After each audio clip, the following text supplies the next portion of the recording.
Good morning class. तो आज हम लोग पार्ट 2 देखने वाले हैं। इससे पहले सेल का पार्ट 1 हम बना दिए हैं। तो जो लोग भी पार्ट 1 नहीं देखे, सबसे पहले पार्ट 1 देख के आए, तब ये पार्ट 2 देखिएगा तो आपको ज़्यादा समझ में आएगा। इस वीडियो में हम लोग जानने वाले हैं पार्ट्स ऑफ द सेल, यानी सेल जो होते हैं, कोशिका जो होता है, उसके अंगों के बारे में जानने वाले हैं। जैसे कि हमारे शरीर में बहुत सारे अंग है ना, जैसे कि हार्ट हो गया, लंग्स हो गया, किडनी हो गया। इस तरह से एक सेल के अंदर भी बहुत सारे ऑर्गन्स होते हैं, बहुत सारे अंग होते हैं। तो उनके अंगों को हम लोग बारी बारी से जानते हैं। और ये प्लांट सेल में और एनिमल सेल में थोड़ा डिफरेंट होता है, इसमें भी केयर करते चलेंगे। देखिए, पार्ट्स ऑफ द सेल यानी कोशिका का अंग। सबसे पहला अंग जो होता है वो सेल मेम्ब्रेन होता है, और ये दोनों में पाया जाता है, बोथ प्लांट एंड एनिमल दोनों में पाया जाएगा। दूसरा होता है, ये जो होता है दूसरा सेल वॉल होता है, और तीसरा माइटोकॉन्ड्रिया। तभी हम लोग सेल के बारे में कुछ चीजें जानते हैं जो बार बार एग्जाम में पूछा जाता है। देखिए, इधर एक यहाँ पे बड़ा सा सेल दिख रहा है, तो ये जो आउटर कवर है ना, इसी को हम लोग कोशिका झिल्ली यानी सेल वॉल कहते हैं। इसको हिंदी में कोशिका झिल्ली कहा जाता है, और ये दोनों में पाया जाएगा, प्लांट सेल और एनिमल सेल में। और ये सेमी परमिएबल होता है, यानी अर्ध परागमय झिल्ली होता है। आधी चीजों को अपने अंदर जाने देगा और आधी चीजों को नहीं जाने देगा, इसलिए इसका नाम पड़ जाता है सेमी परमिएबल। और ये लिपिड से बना होता है। कोई पूछेगा ये सेल वॉल, सेल मेम्ब्रेन किससे बना होता है, तो आपको बताना पड़ेगा लिपिड, यानी लिपिड का बना होता है। और इसके अंदर क्या क्या, इस सेल के अंदर क्या पाया जाता है, तो दो चीजें पाई जाती है, प्रोटीन और कार्बोहाइड्रेट सेल मेम्ब्रेन के अंदर पाया जाता है। तो ये सेल का ये कवर को ही हम लोग क्या कहते हैं, सेल मेम्ब्रेन कहते हैं, कोशिका झिल्ली कहते हैं। दूसरा इसका अंग होता है सेल वॉल, जिसको हम लोग कोशिका भित्ति कहते हैं हिंदी में। और ये केवल प्लांट में ही पाया जाता है, ओनली प्लांट, यानी पेड़ पौधों में ही केवल ये पाया जाएगा सेल वॉल। देखिए, जब आप बाजार जाते होंगे तो कुछ चीजें खरीद लेते, एक ही जिले में 5 रुपए के आलू, 5 रुपए के मर्चा, ऐसे करके प्याज ले लेते हैं। तो पता चलता है कि वो एक थैला है तो वो कमजोर हो गया, तो उसके लिए आप क्या बोल देते हैं कि इसमें डबल झिल्ली कर दो ताकि वो मजबूत हो जाए। वैसे ही प्लांट के साथ होता है, एक झिल्ली होगा तो प्लांट का सेल क्या हो जाएगा, काफी वीक हो जाएगा, उसमें बहुत सारी चीजें होती है। तो फिर क्या कर देते हैं कि इसमें डबल झिल्ली लग जाता है। तो ये जो दूसरी झिल्ली आप देख रहे हैं ना, ये इस दूसरी झिल्ली को ही हम लोग बोलते हैं सेल वॉल।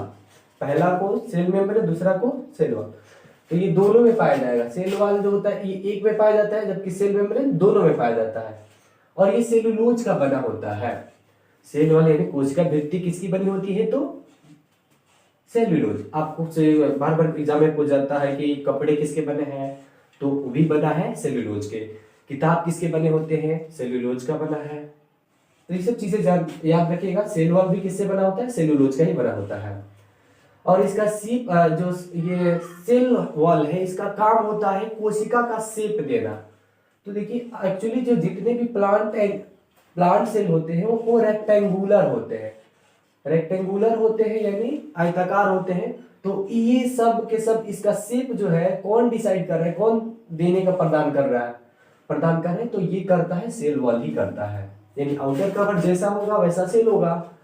अब समझते हैं, ये बैक्टीरिया, एक बैक्टीरिया है जिसका नाम है पेप्टियोग्लाइकॉन। तो पेप्टियोग्लाइकॉन जो है इसके अंदर सेल वॉल पाया जाता है। अब थर्ड इसके अंग के बारे में जानते हैं। दो अंग तो पता चल गए, एक तो कोशिका झिल्ली, दूसरा कोशिका भित्ति, तीसरा समझते हैं माइटोकॉन्ड्रिया। ये बहुत ही इंपॉर्टेंट है माइटोकॉन्ड्रिया, क्योंकि माइटोकॉन्ड्रिया जो होता है ये बॉडी के सेल के अंदर क्या करता है, एनर्जी फॉर्मेशन का काम करता है। माइटोकॉन्ड्रिया का खोज ऑल्टमेन ने किया था 1886 में। 1886 में ऑल्टमेन नामक वैज्ञानिक ने इसकी खोज की थी, और नाम दिए थे बेंडा ने। बेंडा ने इसका नाम देने का काम किया, यानी माइटोकॉन्ड्रिया नाम किसने रखा है, तो बेंडा ने। और इसको हम लोग ब्रीथिंग प्लेस कहते हैं, यानी ब्रीथिंग जहां पे सांस श्वसन की क्रिया होती है ना, सांस लेने की क्रिया होती है, तो कहां पे होता है, माइटोकॉन्ड्रिया में होता है।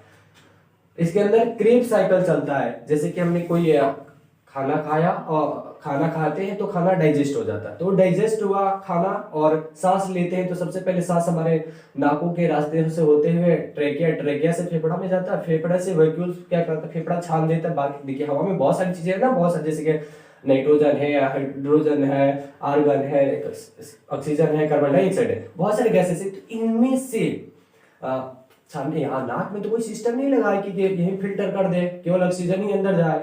तो हमारे फेफड़े में वो सिस्टम है जो केवल ऑक्सीजन को यहाँ से फेफड़े से क्या होता है बॉडी के अंदर जाता है, बाकी सारे हवा यहाँ से बाहर निकाल दिया जाता है। तो फेफड़े में वेलिक्यूल्स होता है, वो क्या करता है ऑक्सीजन को ऑब्जर्व करता है। वहीं पे अब दिल में से ब्लड आता है, हार्ट में से ब्लड आएगा यहाँ, और वो ब्लड क्या कर लेता है कि ऑक्सीजन को लेता है और प्योर ब्लड बन के फिर दिल में जाता है और यहाँ से पूरी बॉडी में फैल जाता है। तो इस खून के मदद से सेल के अंदर क्या आ गया, ऑक्सीजन सॉरी। और ऑक्सीजन के बाद से क्या होता है, अब ये पूरे माइटोकॉन्ड्रिया के अंदर जाएगा ऑक्सीजन और पचा हुआ भोज्य पदार्थ जाएगा। दोनों जाने के बाद यहाँ इसके अंदर क्या चला देगा, क्रेब्स साइकिल। और जब क्रेब्स साइकिल चलेगा तो सेल के अंदर एनर्जी बनेगा। तो यही एनर्जी जो है बनाने के कारण इसको हम लोग कहते हैं power house of the cell, यानी इसको कहते हैं कोशिका का ऊर्जा गृह। क्यों, क्योंकि ये यहाँ पे क्या बन रहा है, एनर्जी फॉर्मेशन हो रहा है। अब समझते हैं डिवाइडेड बाय सेल डिवीजन, इसमें सेल डिवीजन भी होता है। नेक्स्ट चीज है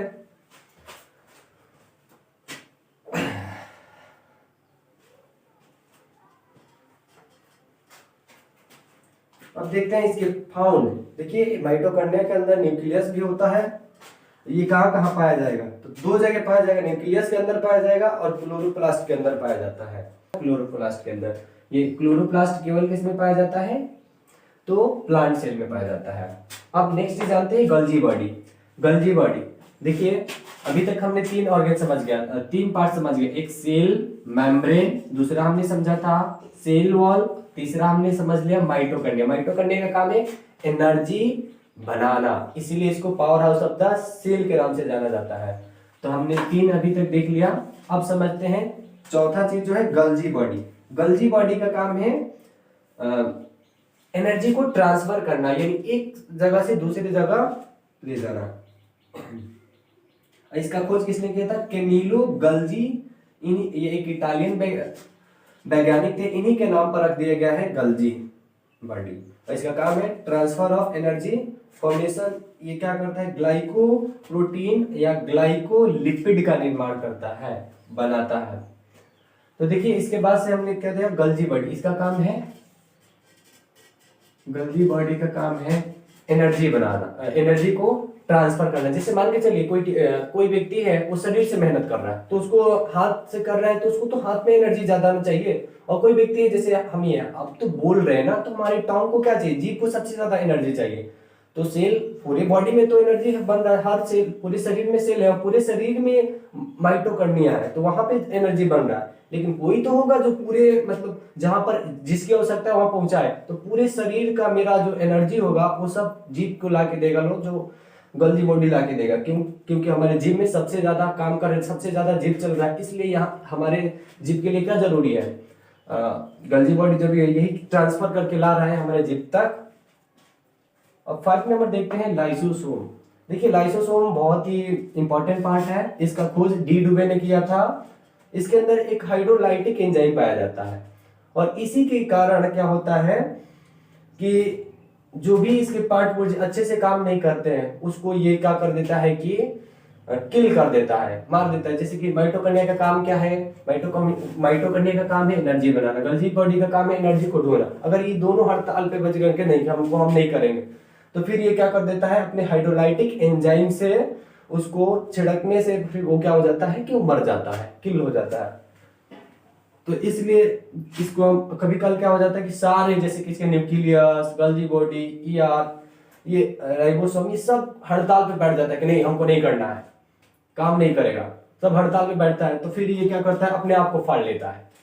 इसीलिए इसको हम लोग कहते हैं सुसाइड बेग या सुसाइड वेसल्स या एटोमोम भी इसको कहा जाता है, क्योंकि ये अपने आप को क्या कर लेता है, फाड़ लेता है। यानी आत्महत्या की थैली किसे कहा जाएगा, तो लाइसोसोम को, क्योंकि ये अपने आप को क्या कर देता है, फाड़ देता है। कभी कभी क्या हो जाता है कि आप देखे होंगे कि चोट लग जाता है, वहां पे काले हो जाते हैं, तो उसमें का जो होता है लाइसोसोम, वो आके देखेगा कि अरे इस इधर का हो गया था, तो फिर देखेगा कि वो इधर का तो मर गया, पूरा लाइसोसोम मर गया है लो। तो फिर ये लाइसोसोम क्या करता है कि उसमें कुछ कुछ अपने हाइड्रोलाइटिक एंजाइम को छिड़क देता है, जिसके कारण कुछ 2-3 दिन में क्या हो जाता है, उधर फिर से नए सेल आ जाते हैं। और कभी कभी क्या हो जाता है कि आपको बोला भी जाता है कि ऐसा कीजिए कि उस पे गर्म कपड़े से सेकिए, तो सेकने से भी क्या होता है, वो हाइड्रोलाइटिक एंजाइम वहां उस सेल पर आ जाता है, जिसके कारण नए सेल उग जाते हैं। और इसीलिए ये क्या है, लाइसोसोम बहुत इंपॉर्टेंट है। इसकी खोज किसने किया था, डी डुबे ने किया था।